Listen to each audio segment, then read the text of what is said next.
Hinge questions support the process of planning, implementation and assessment of high quality teaching and learning. Hinge questions allow for the checking of understanding in a planned way, and this is very valuable.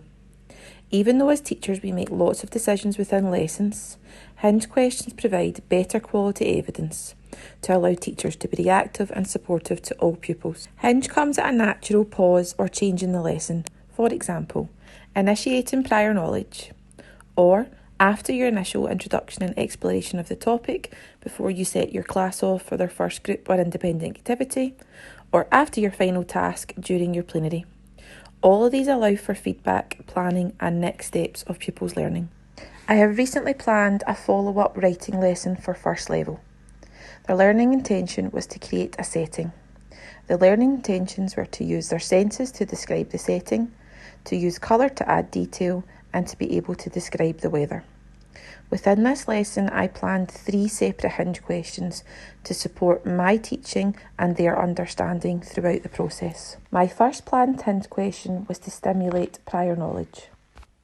This question helped me diagnose what the children knew and also where their strengths were. This question provided a stimulus to allow children to speak to each other, search for answers, and have a dialogue that is fundamental for their learning. As this question happened at the beginning of my lesson, I was able to acknowledge if they had retained information from the previous lesson and ensure they were ready to move on to new learning today. This Hinge question offered 3 options for the children, one to do with character, setting and plot. I placed a misconception in here to do with character and setting, as from previous experiences, some pupils have mixed them both up. Within the question, I used visuals and also read out the question. I found that this allows all children to access the learning. After this, they were allowed to have a chat with their partner to discuss what number they thought setting was. I also asked the children to explain why they thought it was that number to ensure they could justify their reason to me.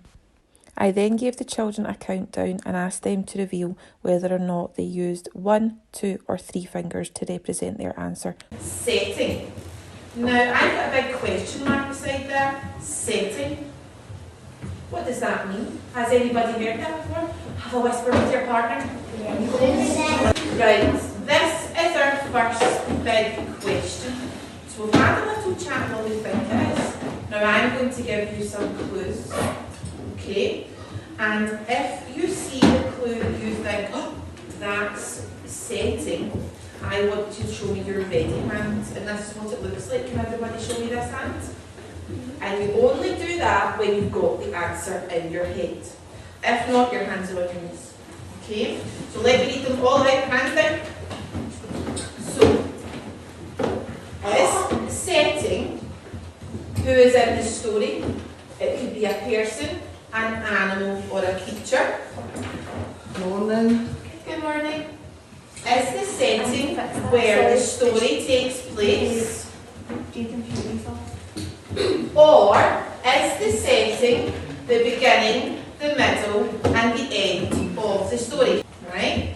When I ask you to put your hand up in a second, you not only have to show me what finger you think it is, but you have to tell me why you think it is that one.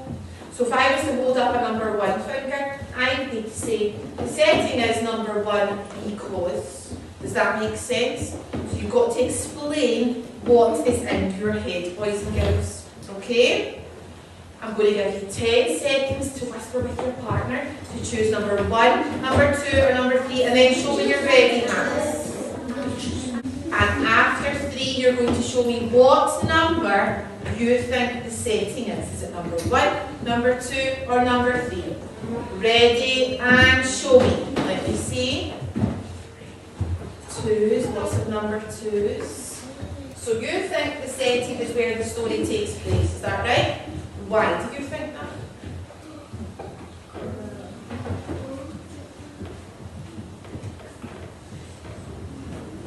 What were you talking about with your partner? We're talking about see, hear, smell, and feel. Yes, so what are they called?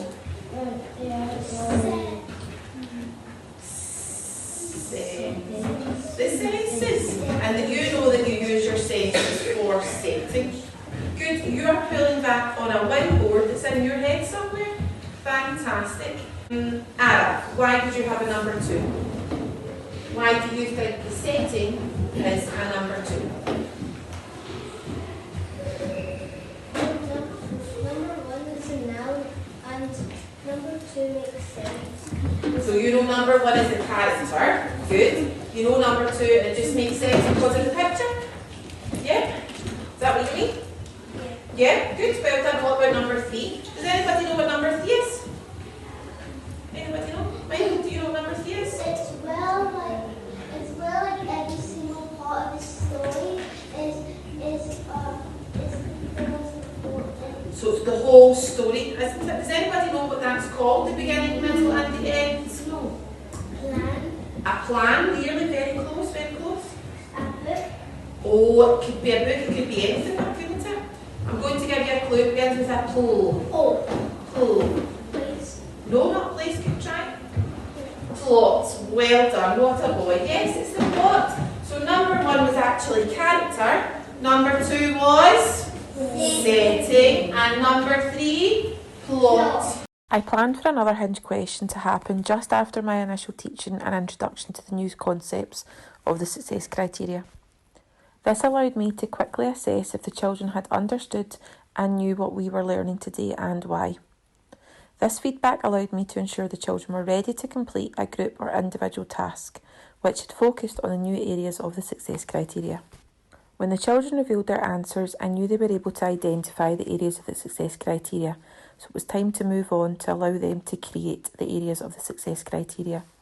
I can create a setting. So from my example, the one we just read about in the forest, I have pulled a little bit out and I've highlighted it on the board. So I'm going to tell you that I was talking about colour. And you're going to tell me whether or not I was talking about colour or whether I am not talking about colour. But straight away, if you've got the answer, you show me your ready hand, you don't show me your thumb. The forest was covered in nature and I could see creatures big and small. It was quite gloomy, but I could see the sun peeking through the eaves and the thick trees. In the distance, I could hear the sound of rain patting against the leaves. So, no, hands at the ready. So I think I was describing colour. But you might say no, or you might say yes. So after 3, you're going to either give me a thumbs up or a thumbs down. 1, 2, 3. Show me your thumbs. Oh, lots of thumbs down. Let me see. Thumbs down. Have we all got our thumbs down? John, why is your thumb down? What is it that I was talking about there? Was it colour? No? No, it wasn't colour. Would anybody like to tell me why I wasn't talking about colour? Yes? what you could hear. I was talking about what I could hear, so what part of the whiteboard's that? The senses. Well done. What else was I talking about? Yes? What you could see. What I could see? Absolutely. You were talking about the weather. I was talking about the weather. What bit of the weather was I talking about? You're absolutely right, Daniel. The sun. The sun, and there was also something else near the end. Did you catch on to it? The sun and the rain. And the rain. So did I mention colour there, boys and girls? No. No. So you were all right. Our new whiteboard bit, you have understood the difference between colour and weather. I am so proud of you all. Well done. We are ready to move on. And now that you are able to identify colour and identify weather, we are now going to start creating our own ideas. The final Hinge question was part of my planned plenary. The children were asked to find a fib. I provided 3 statements. 2 of these statements were previously used as their success criteria, and 1 was a misconception about character. This style of question allows the children to get the answer right for the right reason and not give a false positive. As I was asking the children to find multiple correct answers, the children had to draw upon their prior knowledge and also their new knowledge from the lesson to find the truths. They were able to then relate this fib to a concept of writing they had also learned in the past. The children were given time to discuss it with their partner and justify why they thought A, B or C was the fib. All of the children recorded this on their whiteboard. They then created an all-learner response system to allow me to see quickly if the children had understood their learning from today. This vital information supports me when planning my next steps for the learners. Now if you think back to your win board, which was senses, colour, weather, that might help answer this find the fib. I'm going to read them to you. Are you ready? A. I can describe the setting by describing the location and the weather. B. I can describe the setting by describing the appearance of the character. C. I can describe the setting by using my 5 senses to add details and feeling.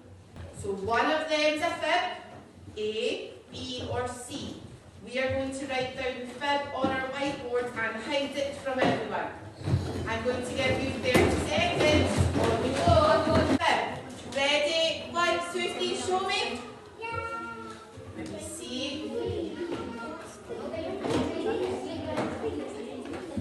Fabulous. Who's going to tell me why they have B on their cards? Yes.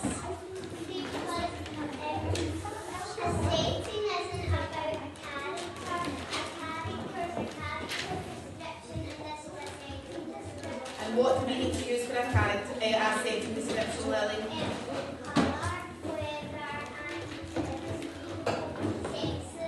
Fabulous, boys and girls. And everyone had the letter B.